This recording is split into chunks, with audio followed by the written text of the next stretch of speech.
What's something that you're looking to accomplish over the next year? Well, I have a little one coming in December, so that's the first one. So that's really my There you go. biggest focus right now because I have no idea what to expect. Like I know what to expect, but I don't want to be naive going into it. So I keep telling myself, all right, let's get through December and then kind of, figure it out from there. Um, but really just I'm always looking for like growth and trying to be, what's coming next? What is the next opportunity? And really just being aware of what's going on in the market and the industry and making sure us as a brokerage, we're set up for that because there's a whole lot of stuff that is coming that I don't think we even know is coming, but it's coming. And just making sure we're prepared for that and knowing and, spending 4 hours a day on that, if that's what that takes to make sure we understand what's happening and I can help other people, be educated, not just our brokerage, but other brokerages too. And really be prepared for that. I think that's the big thing over the next year. What's something that agents can do to stay in the know and prepare? I mean, do you have let me ask you maybe this way. Do you have any go-to resources or things that you try to focus on or stay in the loop with? Yeah, I know Inman always gets the bad rap, but I'm on Inman probably 5 times a day. But I just don't limit it to Inman. Like I read Sure. all kinds of stuff, like the New York Times, like all of it. But the basic, like you should be on Inman every day, and you should like anything going on in Columbus, like you should know all that stuff. That should be part of your daily thing to understand what's being built where. Because when you're out showing houses, you can talk about that, and now you sound knowledgeable. Like what's going on, even if it's in Hilliard. Like that's the other. I live in Blacklick. That's the other side of the world to me. But I need to know what's going on Hilliard Dome Road because if I'm ever out there showing houses, I need to be able to tell them, yeah, well, here's the closest, breakfast spot. This is right down the street here. Just you have to know. Yeah. One thing for me always, even still to this day, I just watched one of these types of videos on Saturday. For me, and that's why I love doing my podcast this way of bringing in people in our marketplace that are successful and sharing their journey. It's because I loved always going on YouTube and finding agent interviews. Yeah. And if so and so is crushing it in Seattle, Washington, and they're doing X, Y, and Z, I can do that here in Columbus, right? Yeah. If it's in alignment with how we want to grow our team in the business. The one I just watched on Saturday was the number one team in the state of Montana. And as a team lead, they have 9 agents. She said 13 if you count like her college kids that help out. But they have 9 agents. And, to join her team, day one, you have to show up with 200 people on your SOI list. And before you ever get leads, you got to make 1,000 phone calls into their database before you ever touch a new lead. And, those are 2 things that I can tell you from our team standpoint, we don't implement. But shit, if I want to get to where we want to get to, I got to change my thought process and my mindset around stuff like that. Right. Yeah. Yeah. So, It is go crazy ahead. to me. So we touching on the contacts. So we do, as a new agent, you can eliminate your whole first month's office bill with us, right? If you do like 5 things, it's like having 200 contacts, coming to an office meeting. We have a free Kramer, like taking the stuff and doing the things you should be doing that we know is going to set you up for success. You can eliminate your whole first month's office bill.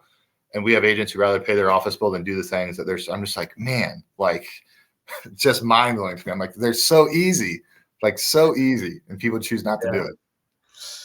That's part of the daily rhythm too that agents should be doing, like, checking out Inman, checking out, I look at biz journals and pay for that Yeah. subscription. Yeah. If that helps me stay up to date locally. There's things like Keeping Current Matters, KCM. Yeah. I think that's $30 a month. There's a lot of things that, and here's the great part about that. Not only are you more educated and knowledgeable on those topics, but it also gives you ways and ideas to either create content or to bring a value added follow up to your people, right? Let's Yeah. just say you go meet someone for the first time in Hilliard, like you said, maybe you can send them a news article of all of the development that's happening out there and the excitement of that city growing. Yep. There's a lot, so you can use those things as tools to help you convert your clients. Yep. 100%. And if you should be keeping track of everyone in your CRM and tagging them or making notes. hey, this person, tag it as they like the Crew. So anytime something with Columbus Crew comes up or you get tickets, like, you know, instantly to send them to them. But you can do the same thing with locations. Okay, this person likes coffee. Anytime you see something with a new coffee shop, send that to them. Like, it doesn't always have to be real estate and doesn't always have to be your new listing or open house that you're holding. Like, send them value and be a human being to them, because that's where it's reciprocated. That's where they want, you know, to send you who they know, because they know they trust you. Yeah. Josh, what's a 5-year goal for you? 5-year goal for me. So my big goal is I want to be retired by the time I'm 50. So 50 in Montana is what I say. So it's 12 years away now. And people say I'm crazy because now I'm having a little girl, and they're like, well, that's never going to happen. And I'm just the type of person like, okay, I'm going to prove you wrong. Like, now I'm even more dedicated to make that happen, because somebody's saying I'm going to have a kid that I can't, hit my goal. Okay, I'm going to prove you wrong. So that's my big goal. And that's, what I'm focused on. So 5 years from now would be being halfway there. And that's probably, investment side, like having 15 doors at least is going to set that up for that. So yeah. Are you thinking Airbnb or just buying holds? Buying holds. So being back where we're from, like, it's really easy to buy stuff up there for a third of the cost, but still have decent rents. So yeah.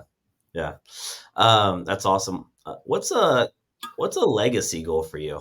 A goal that you're looking to hit when you're no longer here? I don't know if there's necessarily a goal, but it's funny you should say this. So I'm really big in the WWE. Like, I love wrestling. Yeah, still a lot. Like, I got wrestlers on my shelf and stuff here, and still watch it. So, and Bray Wyatt, who's a wrestler, just passed away when he's 36.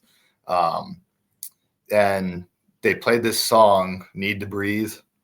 Has a song, they played it for his like clip, and I really started thinking, okay, what does that dash mean between those numbers? Like, if I'm only here 2 years, what does that dash actually mean? I think being a good human being, I think, is really important to me. Where somebody says like Josh was a good dude, like he cared about people, I think that means more to me than any goal I will ever accomplish. That's awesome. I that's a question that I don't think a lot of us think about. Yeah. I didn't think about it really until it was asked to me about a year ago at this point. So yeah, so my uncle died when he was 56. My dad died when he was 58. So it's always been, that's where the 50 in Montana comes from. I was like, okay, if I'm only going to live to see my 50s, like, I don't want to be working till I die. So that's where that comes from. So it's been a little bit heavier on me, I think, a little bit more motivating. Like, okay, dude, don't let this time, go to waste. So sure.